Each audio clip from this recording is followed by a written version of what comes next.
Hi everybody, good evening. My name is Alan, and on behalf of my co-host Estancia, I'd like to welcome you to another edition of Bridging Heaven and Earth.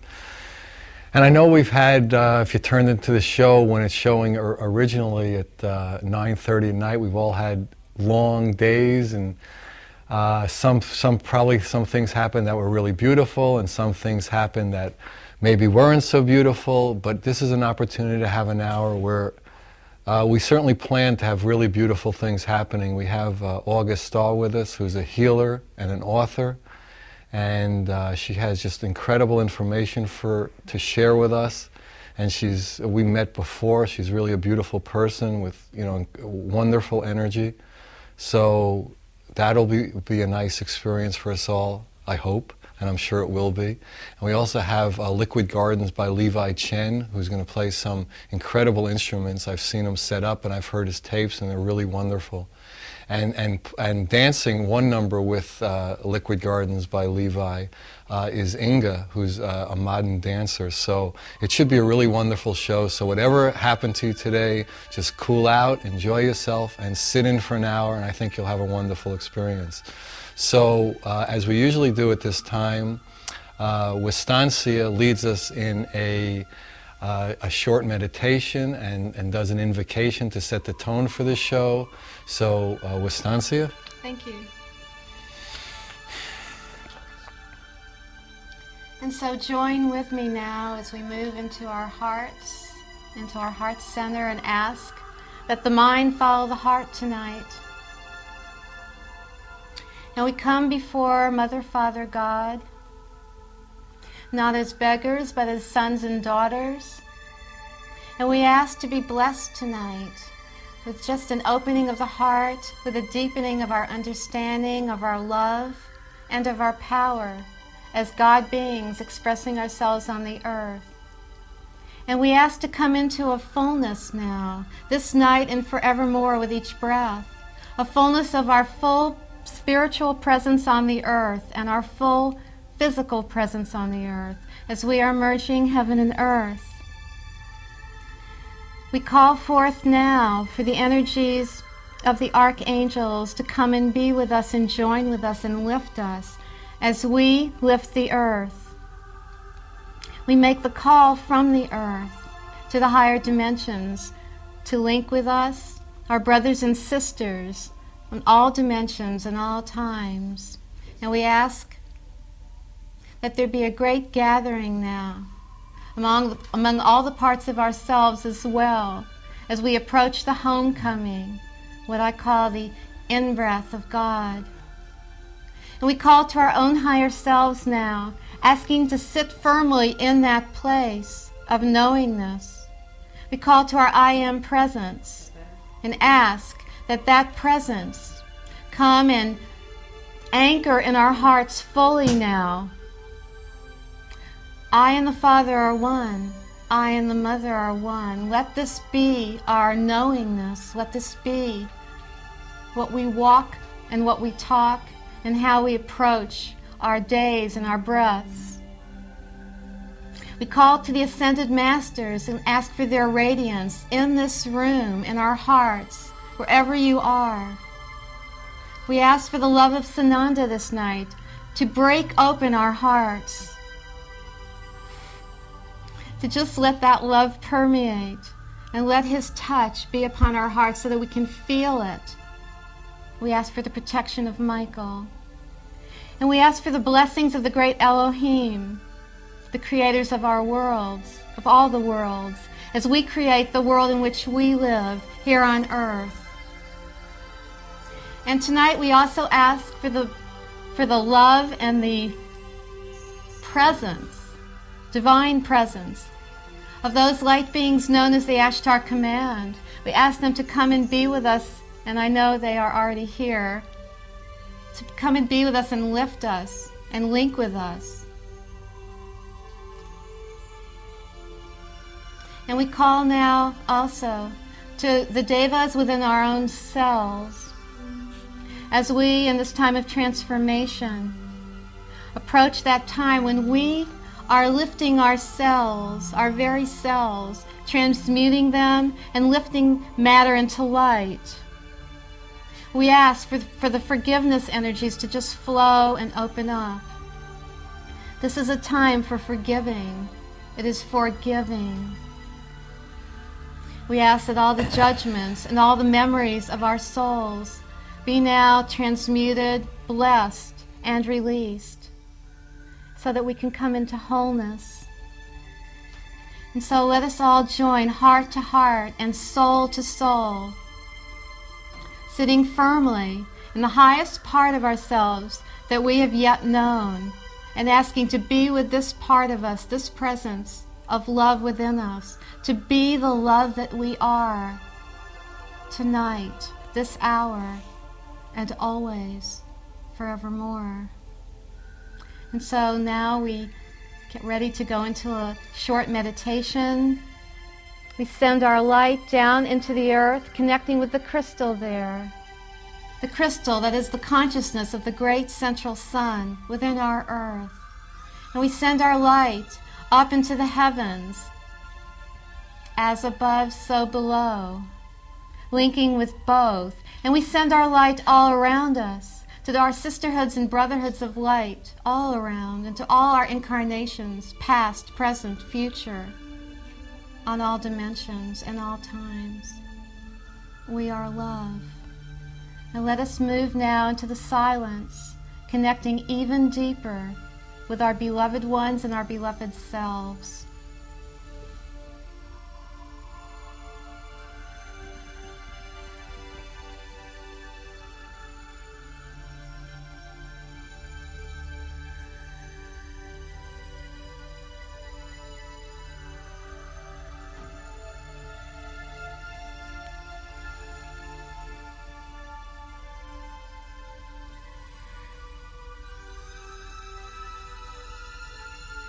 Thank you.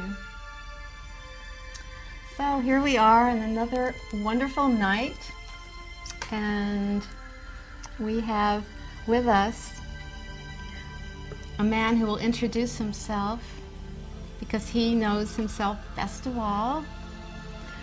And when we're ready, we will go right to our beautiful musician, Levi Chen, Liquid Gardens. When you're ready.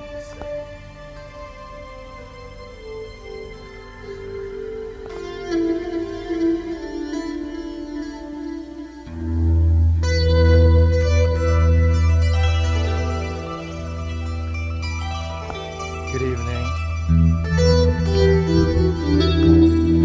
My name is Levi, and I'd like to welcome you all to Liquid Gardens.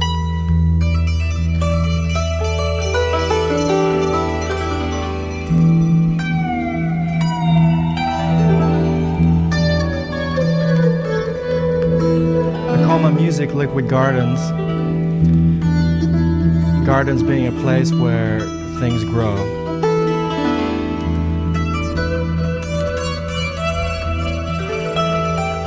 Our bodies are liquid gardens, would be a good example. Mother Earth.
Wow, that was lovely. It's beautiful. Yeah, Thank you. thank you. That was really Oh, beautiful. Really.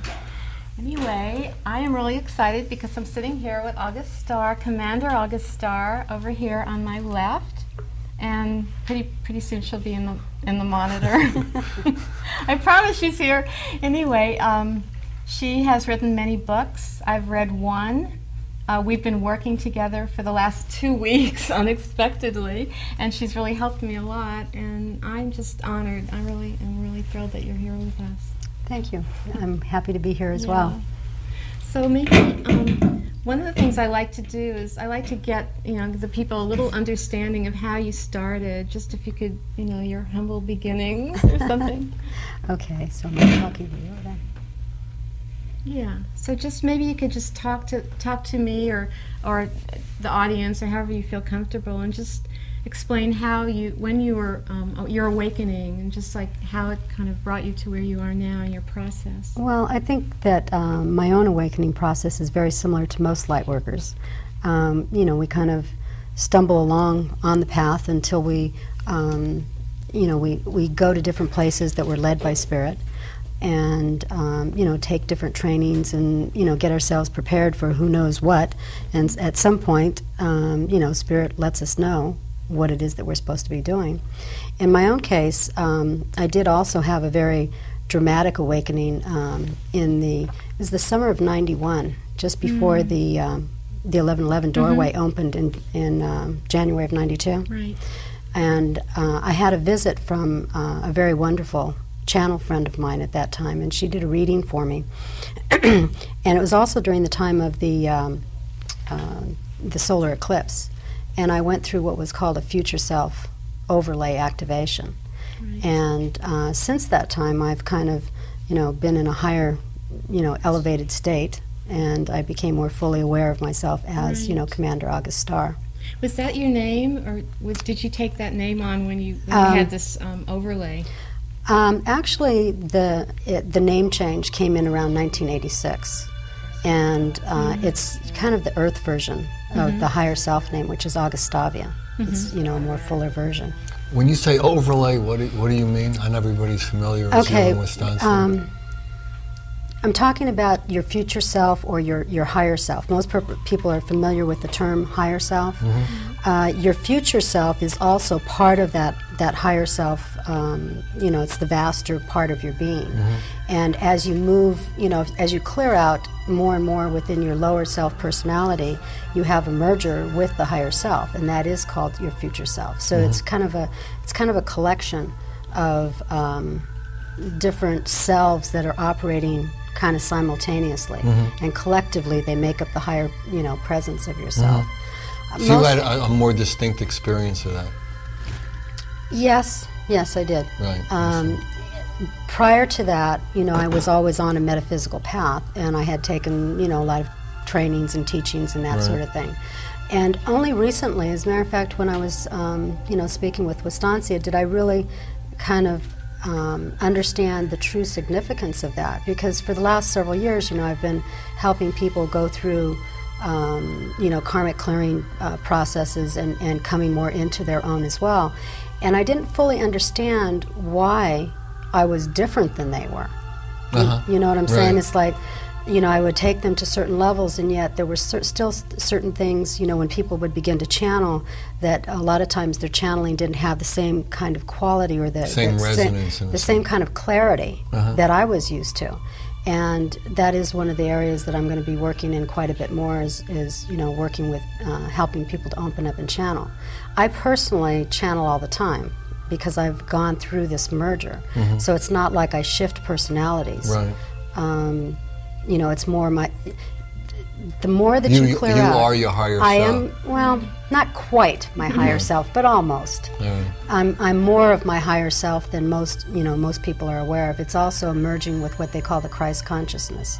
So that when you tap into that place within yourself, that's where your healing ability comes from, and that's where your power and your ability to tap into the other dimensions is there as well.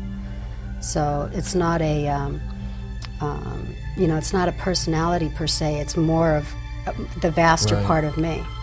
When you had this merge, I'm just curious, because I've had a few merges too, and the way it happened with me was like, it was like almost like a golden globes of light that kept. It always happened at night. It happened about 3 or 4 times, and it came like it was something I was looking at, and then it came and actually like just rained all over me and like walked into me. Right. And it was so much love. It was just so pure and so much love that I immediately gave myself to it, and it's like it was a being or a part of me. Was it like that at all? There is a continuing, ongoing process of collecting those aspects of yourself to merge back into your core presence. This instance that I'm talking about was so dramatic that I've never felt the same since, and it stayed there. Right. It's like I felt like my IQ literally went up. several notches. I And was your like, vocabulary too. my vocabulary changes, and even the gal that edits my book, she tells me that I use, you know, I kind of language old-fashioned is the way she said it, but there's a rhythm and there's a rhythm to the way that I speak. Like when you do your invocations, it's the same thing. There's a rhythm to that, and we are kind of using more old-fashioned kind of speech, or more of the, you know, if you talk with the Ascended Masters in the command, they talk a little funny. You know, it's kind of obvious they're not around these parts. Right. And each one has their own little signature too, and that's what's so fun, because I know when I do my invocations, I've heard a lot of people do invocations, and none of us do it the same way. You know, it's, you know, you can't. Actually, like yours was pretty close to mine. I really Really? enjoyed yours. Yes. Oh, we're wearing the same colors. And really, I feel like you're my sister or something. You know, long lost sister. Anyway, do you have any tips or any kind of message or something you can tell the audience out in TV land, and because we don't know where this show is going to be ending up, of how they could maybe bring about a quickening of their merge? That is, like I said, right. I really don't have a tip for them right now, in as far as that goes. Maybe because, even asking for it. Well, that is part of it. You have to state your intent. You know, your intention needs to be on your full ascension process, and you know, asking for that will help. There is also a lot of clearing work that is done, you know, that facilitates that as well. That's what I work on. I've kind of like worked in one area, and then my work, I'm sure your work does the same thing, kind of continues to change and grow. And when you work with the clearing, which is what I've done, the side effect of that is that you have a merging with the higher self. Right. And there is a technique that I usually share with people, you know, that work with me during sessions, which is a collecting of their aspects. So this, you know, what you were talking about, having this part of you come back and join with you and merge with you. What happens during that process is that it usually will bring the memories and the talents and the you know, the power that you had in that particular aspect. It kind of merges, you know, together. Exciting. This is a real exciting time to be in. So let's get into the Ashtar Command. Okay. You work with the command, right? And I don't know when I introduced you if I said Commander August Stahr, right. but you are called Commander August Stahr, right. and I know right. there's people who want to know what that means. Okay. And you know, commander of what, and where are these ships, and tell us about it. Okay. First of all, the term commander means at your command or at God's command. Okay, invoking, commanding the energies. Okay, that is a designation of a commander within the Ashtar Command. The Ashtar Command itself is an etheric, it's an etheric group that works in conjunction with the spiritual hierarchy, the Great White Brotherhood. They're the extraterrestrial aspect of that. So, you know, they're the friendly, you know, space brothers, very much like Star Trek. You know, we probably have a lot of Trekkies out there in the audience.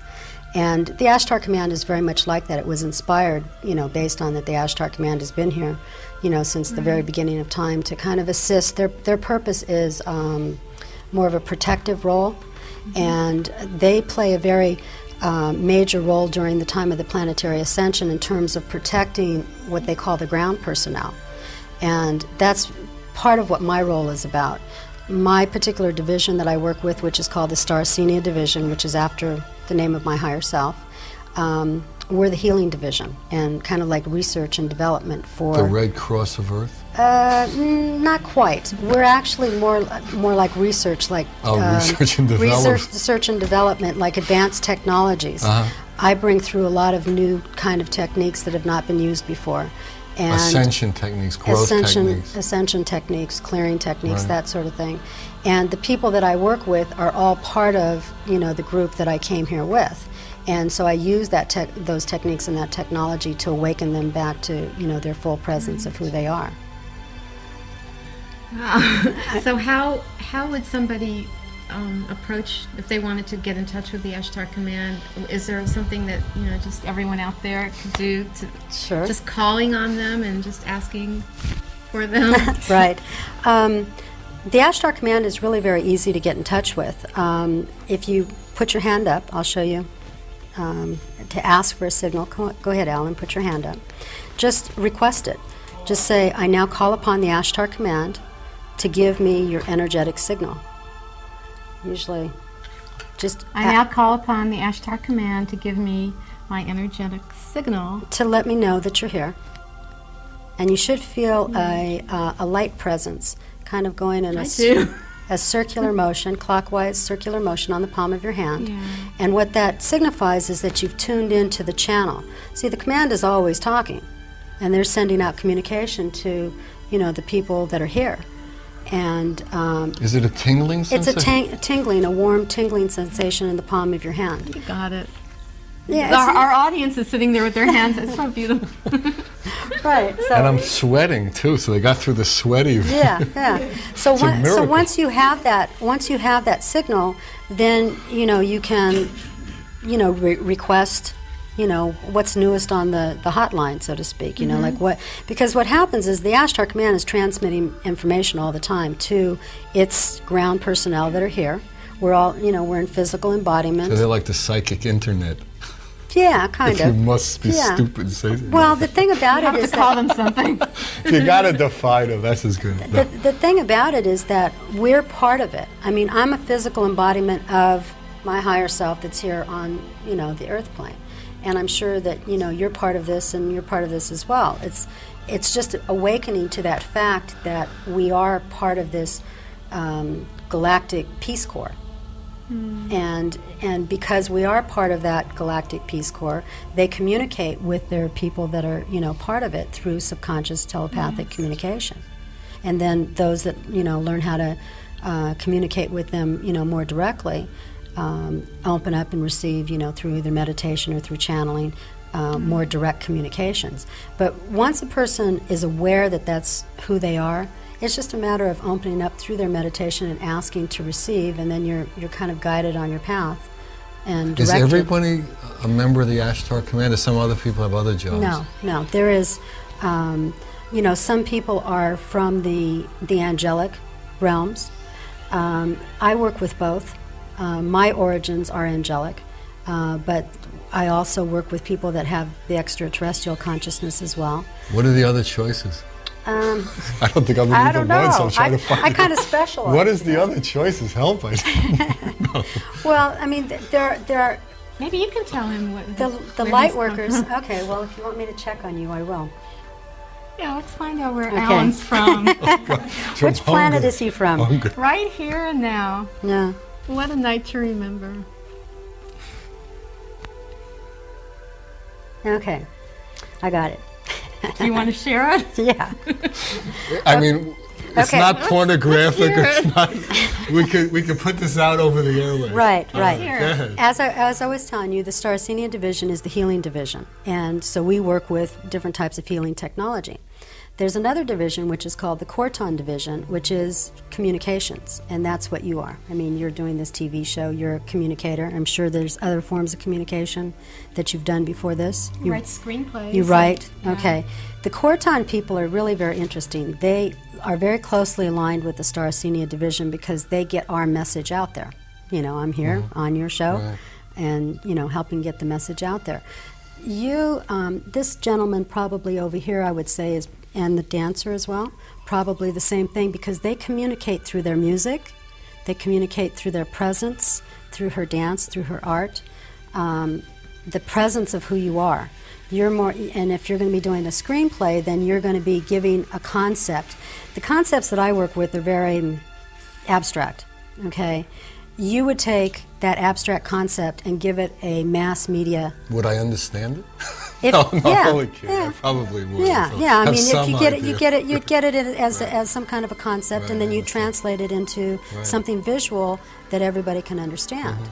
Whereas, the work that I do, people come, they're kind of, a little more selective. Not everybody, would be drawn, but you can take the simple idea of like working with the Ashtar Command. Look what they did with Star Trek. They made it a very popular phenomenon. And yet the people that are drawn to that TV program are really Ashtar Command personnel. I think they're calling us the Ashtar Command. We're having sounds here that we've never had on the show before. So, and actually, it's interesting. I think I was telling you earlier. The electricity in my house went out twice. 2 cars in my driveway, both the batteries went dead. I only left the lights on one, so I don't know what happened with the other. So there's been an incredible day, and I can hear this like resonance in the background. So maybe now that we're hearing the resonance, are we ready to do Levi's second song, Liquid Gardens by Levi Chen? Are we ready? All right, so whenever you guys are ready, we'll have the second song. So it should be beautiful, so I hope you enjoy it.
welcome back. That was lovely. Yeah, that it was was beautiful. very beautiful. I wanted to thank Inga for dancing. It was really lovely.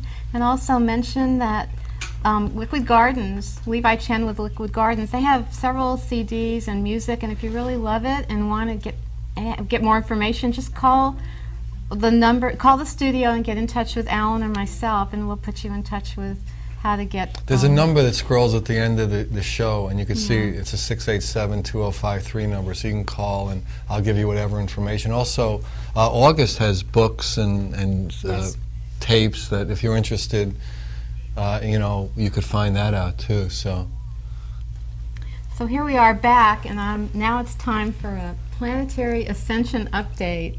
And just maybe you could just briefly describe how you just get the information. You just get it through transmissions, and maybe you could tell us what's going on now with the ascension process. Well, currently with the ascension process, I'm not sure how familiar your audience is with, you know, the 11/11, but I work with, you know, the original date, which was January 11th of 1992. And what's been happening since that time is we've been moving through kind of like step gates that are, we're moving through different levels of frequency.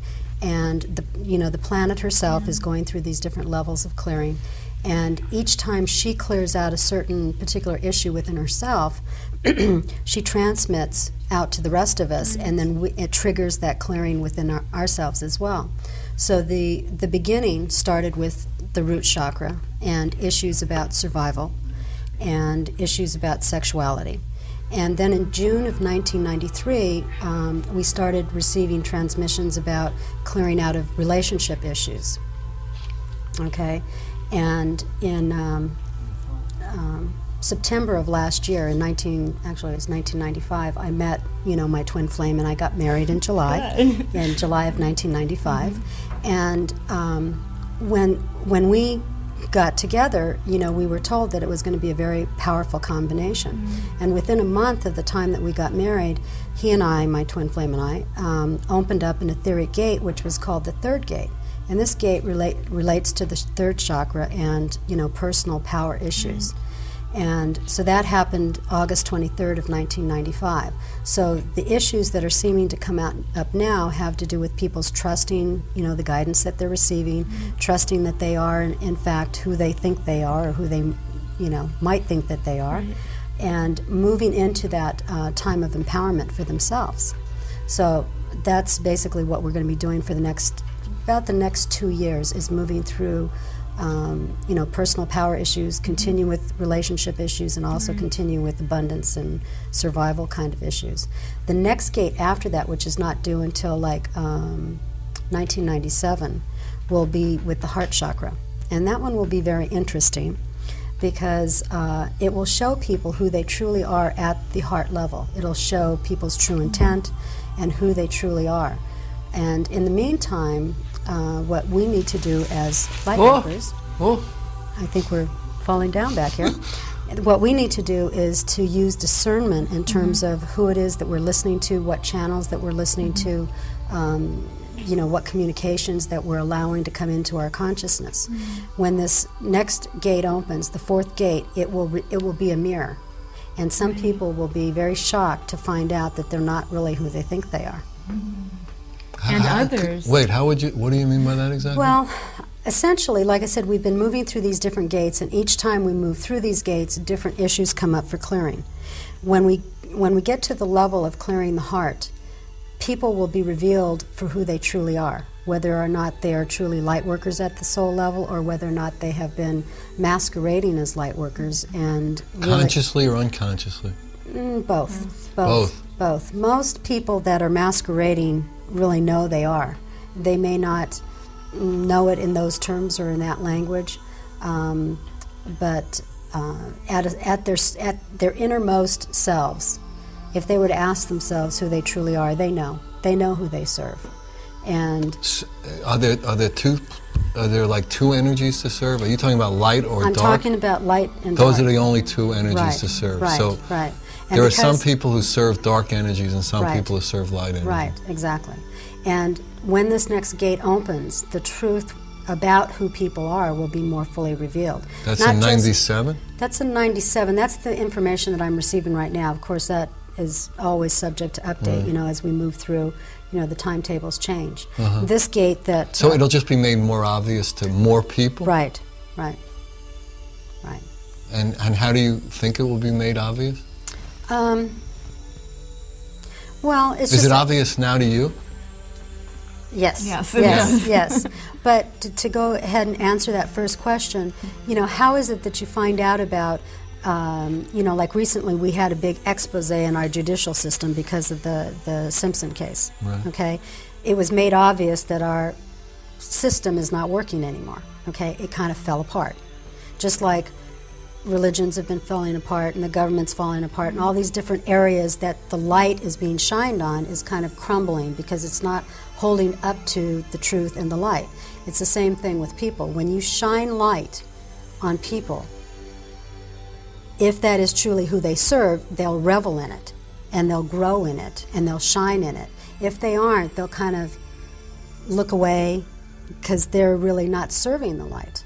You know, it's a different kind of an energy. And all of us are returning to the light. There is only one, you know, one place for all of us to be, and that is a unification, you know, the heaven on earth, that concept of returning to the one and being part of the one energy. So what happens if that's true, what happens to people who are serving the like, say, the dark energy? Okay. They have to go through a process to start? Most people think that the ascension is a black and white situation. You either ascend and reunite heaven on earth, or you are, you know, going into the pit somewhere. Really what's happening is more of an elevated or of a sorting out of vibrations. And you will basically wind up being in a reality according to your frequency, according to your soul's development, which has always been the case. So what's happening now that's different is that it's happening like all at once. It's happening in a very short period of time rather than people evolving according to their soul's development and being able to take thousands of years or however many lifetimes for them to do that. The timetable's being called and it's being sped up. So say, for instance, that we had 5 years left, okay? And there's a little bit more time. Left to what? Until this change occurs, okay? The mass ascension. During that time period, people will decide to leave the planet. They'll die, and rather than like hanging out in the astral realm waiting to reincarnate into another body, they will incarnate into a totally different planetary system altogether. So they're leaving constantly. People are leaving all the time. And why would somebody choose to do that? To not ascend, you mean? Because they haven't yet reached a level where they're willing to accept the light. They still, you know, are more comfortable where they're at. Why is that? Why is that? Yeah. I have no idea. I really don't. I mean, I couldn't conceive of choosing anything but, you know, being unified with the light. But, you know, some people do and some people are. But, you know... Would you say those people, in a sense, are disabled? Disabled. To feel disabled to, because, I mean, there is only one source, and right. so in some way they are. Yeah, how could they be? To say they are not able to actually connect and Right. see They can't. see where they're not able to go into their homecoming. Right. You know? It's like they're Right. fighting the in-breath almost. They're stepping off from. Don't you think? Right. Because they're really still from the same place, and so the underneath union, hopefully the union underneath it, it's light. So But are they there's- evolving on these other places where they're going? Yeah, they will be given the opportunity to continue to evolve at their slower pace. There was a Why does one person go? See, I don't understand Okay. it. I mean, why does okay. one person everybody on the grow planet faster than another person? Everybody that's on the planet at this particular time, we've been here for the last 26,000 years, okay? We have, all of us, either served light or served darkness from the beginning. Why? Because that was part of the game that we agreed to play when we came down here. So we were all the same at some point, and then Yes. some of us decided, Yes. we'll serve the darkness as part of the game. Did we forget we served the darkness? No, I don't think so. Okay, so we knew it was a game and we chose. Yeah. Okay, so Okay, then so it now evolved over time. now the opportunity is being given to return back to the original light, okay? of like giving up that role. It's like, you know, it's like a play. And so people have forgotten that the light is better than the dark, or they like the dark. Why would somebody choose darkness rather than light? Because they don't know any better. But they do it at one time, right? Okay. They doed it. They doed when they started. Just like they forgot how to talk. They doed it and they forgot? I mean, what? Yeah, well, they did forget. But see, when you're not connected, it's very hard for you to see where the connection point is. See, I just don't understand why one person is connected and one isn't. See, it seems like an interesting... Because they have chosen at a soul level to experience what it's like to not be connected. And why would somebody choose that and somebody else not? Why would somebody else choose that and why? I don't know. I haven't got the foggiest idea. I just know that it was done. It was done. Yeah. Somebody would choose. No, it's always interesting to me to keep taking it back. I mean, I'm not trying to be particularly annoying, although maybe it's coming across like that. No. But I mean, to me, it's an interesting question to me. Mm-hmm. You know, because we all came from the same source. We're all brothers and sisters in that way, and right. Serving the light and serving the darkness is all on some level. It's like a game of ludicrous to me. Right. Okay. It doesn't make any sense whatsoever to me on some level. Mm-hmm. You know, it's like Bruce Willis is an actor and Jeremy Irons is an actor. Right. And one is serving, in this movie. Right. Right. So, but they all came like from SAG or something. Okay, but during that time that they played out that role, they learned a lot from that role. Okay, and when it comes to them actually dropping, the costume and dropping the role, it's not as easy as they thought it was going to be. So some of those people are having a little bit more trouble getting back to where they started from than others. It's like they're going home and they're doing karate in their house. So it's really just their Well, as all of us are going through cleansing processes. The earth is going through a cleansing, and everything that has ever been dysfunctional on this planet is being corrected, including the people and the roles that they've played. Mm-hmm. Okay, so everybody's being given the opportunity to re-choose, but it has to be done on a conscious level. It's not something that's like automatically done. It's not something that is, okay, the game's over, everybody come home. It still has to be like a choice to come back home. So were they at a disadvantage originally choosing to play the darkness? Was Jeremy Irons, say, was that... Who's Jeremy Irons? He played in this movie Die Hard Part 92 or something, and Bruce Willis was the good guy and he was the bad guy. Okay. So he chose it. Right. Was that like a bad career choice for him?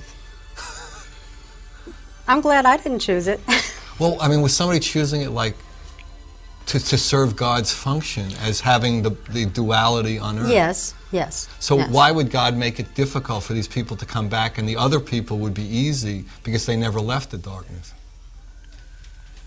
Everybody picked up a certain amount of darkness. Seems being like here. it. Yeah, they have. I mean, right, if we're We're here, all overcoming so much. Yeah. Okay, but it seems like if you chose one to serve God, right, to serve God in His play, right? Yes. that you would put at a tremendous disadvantage. Is that so?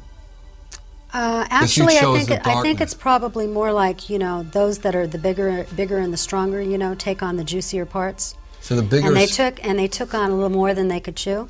And maybe they didn't realize. They identified with it. They identified with it, and so now, as we're being called back in, and they're being given the choice, some of them are not yet ready to make that choice. Seriously. Yeah. It's like, hey, I want to something continue about on it this. doesn't compute to me. But I mean, I don't know whether it's just that I don't understand it, or if you keep going back steps, it doesn't compute exactly that way. I mean, you would say that I don't understand, but it's just an interesting question to me. I mean, it comes up in a lot of different ways. Right. Well, when you break off, does some people have, in terms of free will, how does some person break off and free will choose to do stupid things and build up bad karma, or another person break off and choose to do good things and not get bad karma? Okay, but everybody has their free choice. So each individual is making that choice, and they make that choice. At what point? And they make that choice based on what they themselves are willing and wanting to experience.